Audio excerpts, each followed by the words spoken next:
नमस्कार, मेरा नाम सुसन्ना है और आज के इस वीडियो में मैं आपको बताने के लिए जा रही हूँ कि बाइबल में छुपा है 4 सफलता के राज। क्योंकि हर कोई चाहता है कि हम लोग आगे बढ़े हर कुछ में, प्रभु में या किसी भी तरह से। अगर आप आगे बढ़ना चाहते हैं, सफल होना चाहते हैं, फलवंत होना चाहते हैं, तो आपको ये 4 बातें जानना बहुत ही ज़्यादा ज़रूरी है। क्योंकि ये चारों पॉइंट्स में मैं आपको यही बताऊंगी कि क्या आपको करना है और क्या नहीं करना है। और जब आप सच्चाई को जान लेंगे तो शैतान आपके वश में होगा।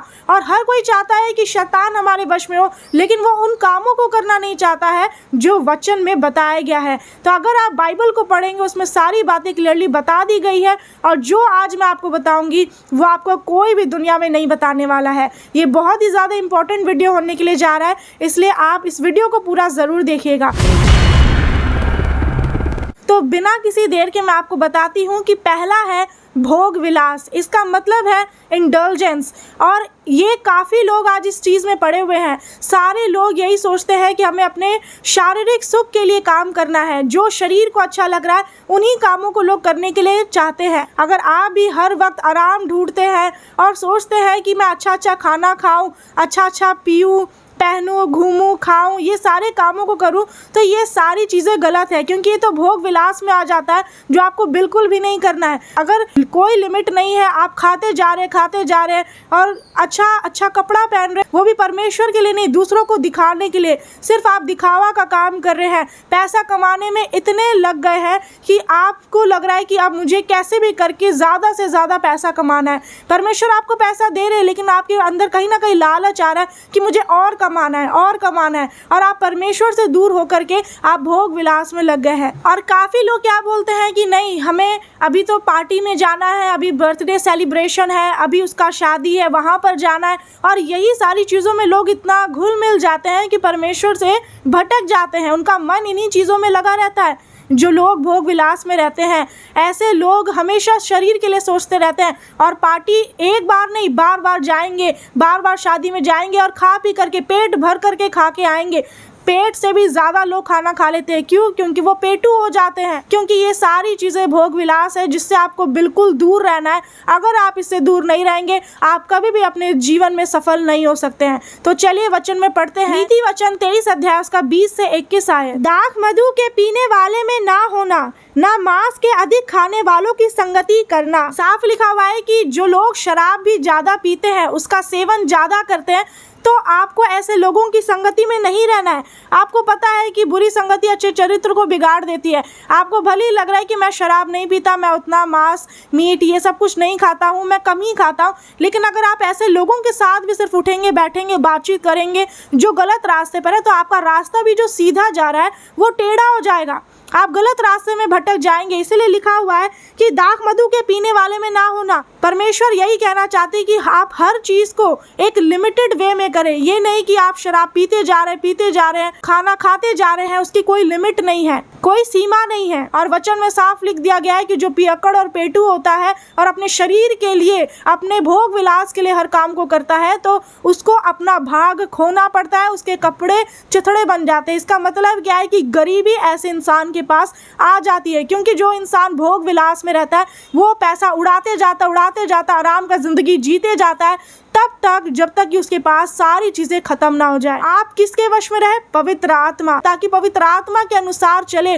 जो जैसा परमेश्वर बोले, जैसा पवित्र आत्मा अगुवाई करे वैसा करे, ना कि दुनिया वाले जैसा कहे वैसा करे। फिर भी अगर आप सोच रहे हैं कि नहीं, मुझे जो मन में आ रहा है मैं वही करूंगा, दुनिया वाले मुझे नहीं सिखा सकते, तो आप ये वचन को भी जान लीजिए। अगर आप सारी चीज़ें आप दुनिया में प्राप्त कर लेते, आपको सब कुछ भी मिल जाता है, धन दौलत और बड़ा बड़ा बिल्डिंग बंगला, सब कुछ जो आज आपको चाहिए, अगर वो आपको मिल जाता है, पूरी दुनिया की सारी चीज़ें, लेकिन अगर आप अपने प्राण को ही खो देते हैं, अपनी आत्मा को ही खो देते हैं, अगर आपका आत्मा ही नरक में जलेगा, तो आपको इस दुनिया में ये सारी चीज़ें पाने के बाद क्या ही फायदा मिला। आपको लग रहा है कि आपको जो पाना था वो मिल गया है। आप हो सकता है कि परमेश्वर से भी यही प्रार्थना करते होंगे कि मुझे ये मिल जाए, मुझे गाड़ी मिले, बंगला मिले, मुझे पैसा मिले।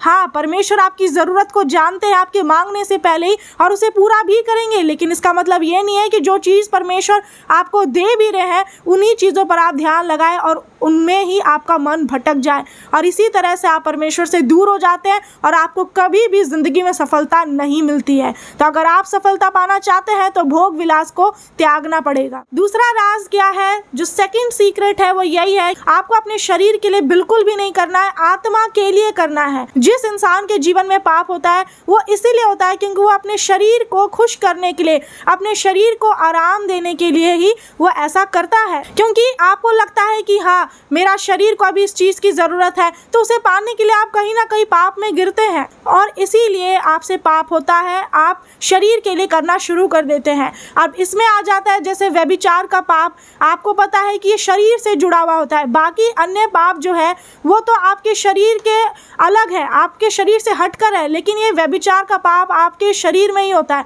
और इसीलिए जहाँ पर, जिस शरीर में परमेश्वर का आत्मा कार्य करता है, वहाँ पर, उस जगह को जो परमेश्वर का मंदिर है, वहाँ पर आप गंदगी फैला देते हैं और पाप करके, अधर्म के कामों को करके उस पवित्र मंदिर को जो परमेश्वर का है उसे गंदा कर देते हैं। परमेश्वर को एक्सक्यूज नहीं देख सकते हैं कि नहीं मैं थोड़ा सा ही लगा रहा हूँ, थोड़ा सा ही जिम कर रहा हूँ। नहीं, कहीं ना कहीं जब आप बोलते हैं कि मैं थोड़ा सा पाप कर रहा हूँ, तो वो पाप, जिस पाप को आप करने के लिए जा रहे हैं, वो उसमें शैतान आपको बिल्कुल अंदर खींच लेगा। आप गड्ढे में फंसे के फंसे रह जाएंगे, कभी नहीं निकल पाएंगे। इसीलिए आपको नहीं सोचना है, बाइबल के अनुसार जो गलत है तो गलत है, उसे थोड़ा सा भी नहीं करना है। आप थोड़ा सा करने का सोचते हैं पाप को, तो वो आपको बिल्कुल पकड़ लेता है, दबोच लेता है पाप। अगर फिर भी आपको लग रहा है कि आपसे नहीं हो पाता, कितनी भी आपने कोशिशें कर ली कि आप शरीर के अनुसार ना चले, फिर भी आप वही काम को करते हैं जो आप नहीं करना चाहते हैं, कितना भी प्रार्थना कर ले, लेकिन भी आप पाप में गिरते हैं, आप गड्ढे में फंसते हैं और शरीर की इच्छा को पूरी करते हैं। इसके पीछे ये कारण है कि आपको लगता है कि आप इस दुनिया में हैं और इस दुनिया से जुड़े हुए हैं, और जो लोग जैसा कर रहे हैं वैसा ही आप करने का सोचते हैं। आप जो सोशल मीडिया यूज़ करते हैं, मोबाइल फ़ोन यूज़ करते हैं, तो जब आप लोगों को देखते हैं कि ये ऐसा कर रहा है, तो आपका भी मन करता है कि मैं भी ऐसे ही करूं। कहीं ना कहीं जब आप अपने आंखों से उन चीज़ों को देखते हैं, कानों से सुनते हैं, तो आपके अंदर वो अभिलाषाएं आ जाती है, संसारिक अभिलाषाएं। क्यों? क्योंकि आप इस पृथ्वी के हैं, ऐसा आपको लगता है, लेकिन सच्चाई कुछ और ही है।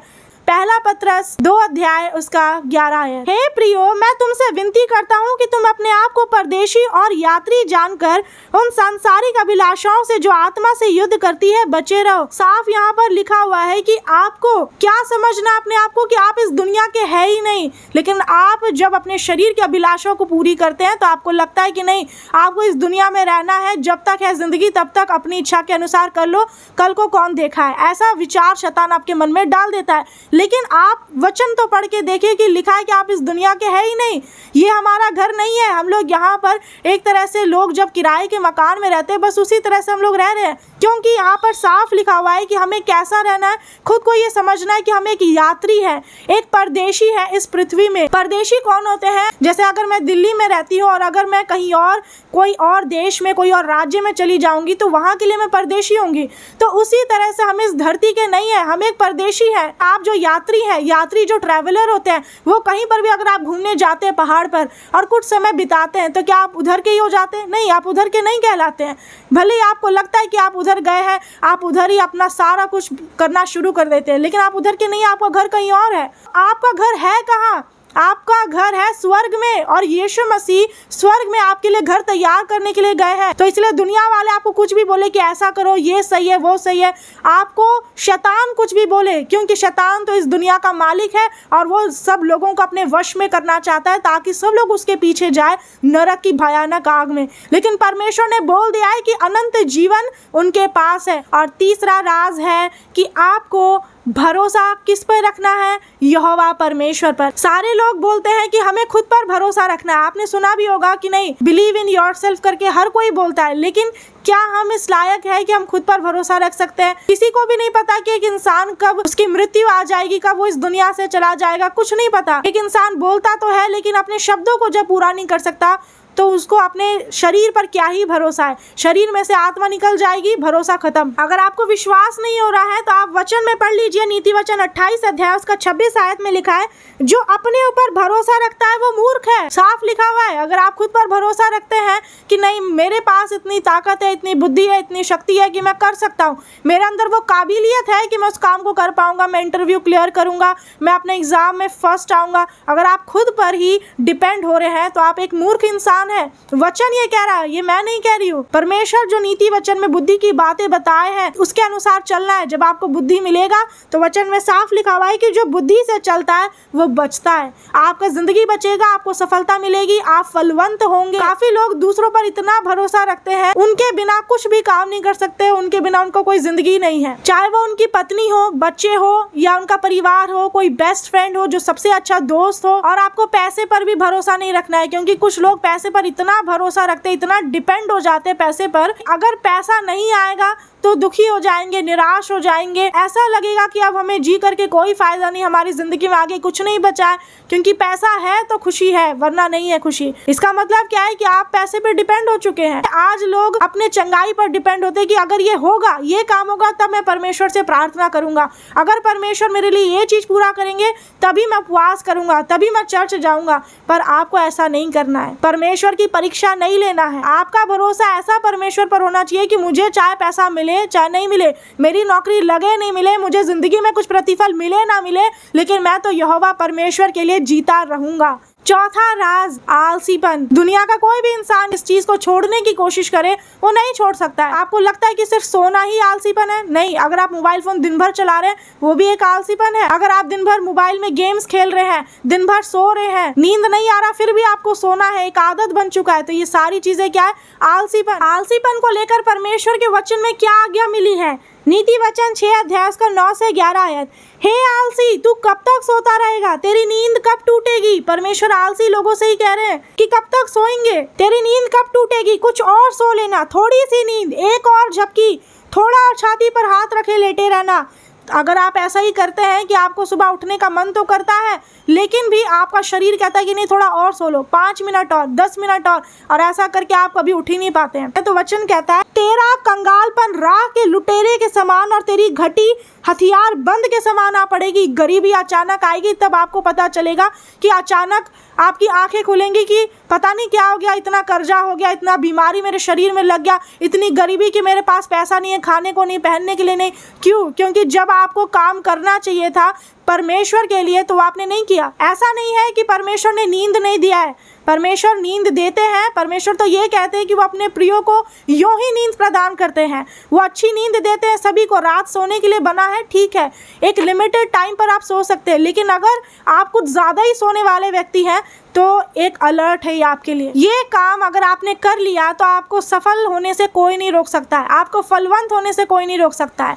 वचन है नीति वचन 8 अध्याय का 17 है, जो मुझको यत्न से तड़के उठकर खोजते हैं वे मुझे पाते हैं। वचन में साफ लिखा हुआ है बुद्धि की बातें कि जो मुझे यत्न से तड़के उठकर, मतलब कि भोर ही भोर को जो लोग परमेश्वर के पास जाते हैं और परमेश्वर को ढूंढते हैं, परमेश्वर को पुकारते हैं, उनसे प्रार्थना करते हैं, उनसे बातें करते हैं, तो वचन में लिखा हुआ है कि वो मुझे पाते हैं। आपको पता है कि वचन में ये भी लिखा है कि ढूंढोगे तो तुम पाओगे। तो नींद को तो आप खोना नहीं चाहते हैं, इसीलिए लिखा हुआ है कि ऐसा इंसान जो काम में ढिलाई करता है, हर काम को बिल्कुल अच्छे तरीके से नहीं करता है, हर चीज में प्रार्थना करने में नींद आता है, उपवास करते वक्त आपको लगता है कि शरीर में ताकत ही नहीं है, कभी शरीर में दर्द कर रहा है, लेकिन अगर बोल दिया जाए कि रात को मूवी देखना है तो आपका आंख खुला का खुला रहेगा, आपको बिल्कुल नींद नहीं आएगी। अगर आपको बोला जाए कि फोन में बात करना है तो आपका मुंह चलते रहेगा, लेकिन प्रार्थना में मुंह खोलने के लिए बोलो तो मुंह खुलेगा नहीं। क्यों? क्योंकि शारीरिक काम के लिए जागना चाह रहे पर आत्मा के लिए नहीं। अगर आप जो सुबह का प्रार्थना होता है, जो भोर की प्रार्थना होती है, उस टाइम अगर आप उठ गए